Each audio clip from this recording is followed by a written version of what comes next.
കറുത്തവരുടെ വിമോചന നായകൻ Martin Luther king junior ഒരു സമ്മേളനത്തിൽ പ്രസംഗിക്കുകയായിരുന്നു. ആരോ ഒരാൾ തൻ്റെ ഷൂ എടുത്ത് അദ്ദേഹത്തിന് നേരെ എറിഞ്ഞു.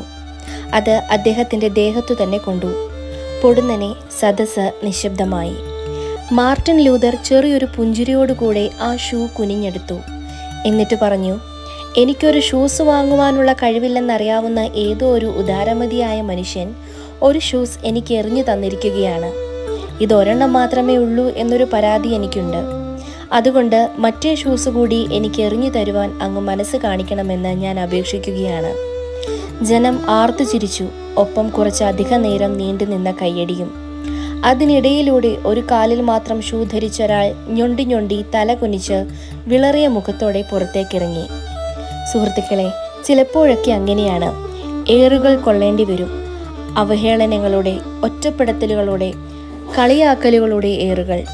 നമ്മുടെ ശരികൾക്ക് വേണ്ടി നിവർന്നു നിൽക്കുമ്പോൾ അതിനെ എതിർക്കുന്നവരെക്കാൾ ഉച്ചത്തിൽ നമ്മളത് വിളിച്ചു പറയുമ്പോൾ, ചിലർക്കെങ്കിലും അത് വല്ലാതെ ചങ്കിൽ കൊള്ളുമ്പോൾ അവർ നമ്മയും നമ്മുടെ ആശയത്തെയും അടിച്ചമർത്താൻ ഇതുപോലെയുള്ള ബാലിശമായ ചെയ്തികൾ മുക്കുമുതിരും. അപ്പോൾ നമ്മൾ എന്തു ചെയ്യണമെന്നോ? മാർട്ടിൻ ലൂതർ കിങ് ജൂനിയർ ചെയ്തതുപോലെ ഒന്ന് പുഞ്ചിരിച്ചിട്ട് എന്താണോ എറിഞ്ഞു കിട്ടിയത്, അതൊരു കളിയാക്കലോ അതോ ഒറ്റപ്പെടുത്താനുള്ള ശ്രമങ്ങളോ അല്ലെങ്കിൽ ഒരു മോശം പരാമർശമോ ആണെങ്കിൽ പോലും അവരോട് പറയണം, കഴിയുമെങ്കിൽ നിങ്ങൾ കുറച്ചുകൂടി നല്ല രീതിയിൽ എന്നെ ഒറ്റപ്പെടുത്തണം. കഴിവിൻ്റെ പരമാവധി കളിയാക്കണം, അവഹേളിക്കണം.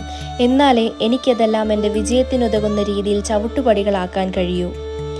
പരിഹാസത്തിൻ്റെ അതിർവരമ്പുകൾ പലതും ഹനിക്കപ്പെടുമ്പോഴും ആ പരിഹസിക്കപ്പെടുന്നവർ കുറച്ചൊന്ന് പിടിച്ചു നിന്നാൽ അവർ സമൂഹത്തിൽ അറിയപ്പെടുന്നവരാകുന്നത് കാണാം. ഏറുകൾ കൊള്ളേണ്ടി വന്നാൽ കൊള്ളണം, നന്നായിട്ട് തന്നെ അത് ആസ്വദിക്കാം.